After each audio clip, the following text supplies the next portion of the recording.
WYBC. So, New York is aiming to stop hairstyle discrimination. Apparently, folks are going in there and getting discriminated as far as employment because of their hair.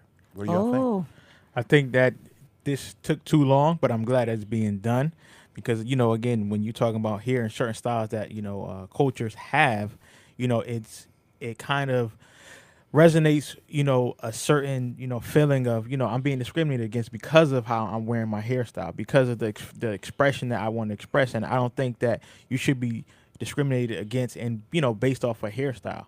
That's neat and that's clean, so. That's but neat here's and the clean. thing. Yes, neat and clean. That's in the You eye of the discriminating already. beholder. You say neat and clean. That's in- Hello. Anyway, go ahead. That's in the eye of the beholder because how my hair grows out of my scalp, Yes. that's how my hair is. And for people to come, men of all colors that come to you and tell you you need to do something with your hair, you need to straighten it, you need to put chemicals in it. No, that's not how my hair grows out of my head. So you should let me wear my hair the way that it is. Oh, of course, you want to make it look neat or whatever. You don't want to look like you just rolled out of bed and went to work. But there's just my hair is curly. That's how it is. Right. But when is too much? Like as far as an environment is concerned, like what do you feel like too much is too much? Like depending on the setting or where you work. I think too much is too much. Is like if you want to color your hair some crazy colors, but how your hair grows out of your scalp, that's That would your be hair. That would be discrimination. That's right. Because I'm just saying- no, I'm just saying. I'm agreeing with you. I'm not disagreeing, but you can't say that you can't discriminate against your hair the way it grows out of your scalp, and then you're mad at me because my hair is green. Yes. So it's like exactly. So no, I'm not. Wear your hair any color you want. I'm not saying I'm not against that, but I'm just saying maybe people can say, okay, you don't want to come into a board meeting as a CEO and your hair is purple and green. That's what they're saying though. So Yeah, it's like but- if you they want to be able to have your hair any way you want it. I remember when I had dreads. Luckily, I lived in Atlanta. It was the blackest city in America, so nobody cared. Everybody had something.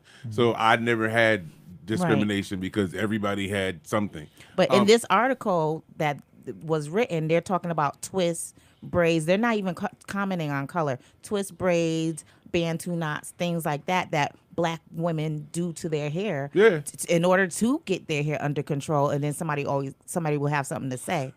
Yeah, because they're talking about employment, right? Yeah. And so by the end of the day, I guess this is going to have to be tested in the courts, right? Because if someone goes in and they have to prove that they were discriminated because of their hair, that's going to be hard too, Right. Right? Because it's the perception of whoever's hiring you based on like what they think about, right? And then also what their higher ups are telling them, Right. These are the kind of when people walk in with the hair like this, I want you to kind of like the bells go off, right? Whatever the case might be. But I mean, I think that whoever's in power, like, and just think about it, the CEO could wear whatever he want to wear. Right. True Yeah, the enough. Because, CEO. and if I own the bill, if I own it, just like Zuckerberg and all of them, like they don't care. You come to work however, because I'm coming to work in my sneakers and Right. this, that, and the Right. other, Right. You know what I mean? And so I don't know. I think it's a good thing that they're at least talking about it and trying to deal with it. Because I mean, I think, and it always comes. A lot of it comes against us. Because just another reason to say no, Right. and discriminate. That's all another that thing is. for Right. people to say is ugly about black people. You Yeah, know? they do, and it becomes a situation again, and it's not just like say other people. It's like black people sometimes say no to black people because True, they say true. we don't want you to with your nappy headed self. Like you need to do something with that. So it's like there's always some type of stigma that's attached to like natural hair. So Yeah. they want you to straighten it, they want you to perm it, they want you to look more European, more Right. acceptable or whatever. So it just becomes Yeah, we just got to get out of that brainwash age. Right, Because right. we were brainwashed into thinking, oh, you don't want your hair curly. As soon as you feel a little new growth, we run and go get a perm, True.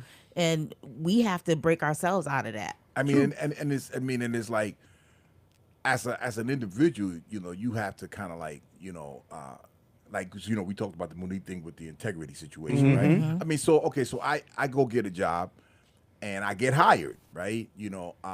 With my hair, and they don't discriminate, and I got some dreads. I'm just gonna use that, right? I got some dreads, And well, I just see myself with some dreads, and then and I'm working in sales, right? And so now most of the people, most of the the corporate folks that own these big businesses that I'm trying to get them to to advertise, they are looking at my dreads differently, right? So my company's not discriminating, but now I am not making any money for the company because of the fact that these people who I'm going to talk to, Very true, to advertise, they not advertising with my company because they are looking at my dreads and saying, no, I just don't like the way this guy looks, and I'm not going to spend my money with this company. Right. And unfortunately, that's the perception. And that's the kind of stuff. Now, you and me as a black man in that situation, now I got to realize, okay, you know what?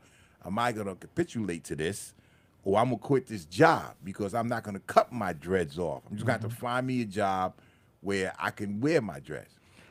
Or go stand up for something. Or go with some people who want to deal with your hair the way that you are and take you the way that you are and follow those accounts, man. Yeah. Because it's out there. I Right. have friends that are in that field and they have the afros. They do the afros where it's like the twists and stuff like that. But it looks nice and neat and clean and everything, and they do well.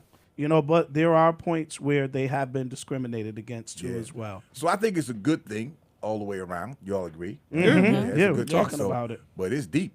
Yes, it is. Deeper than deep. All right. Coming up, we've got Brandy straight ahead right here on the One Castillo Morning Show. It's 8:50 in the morning.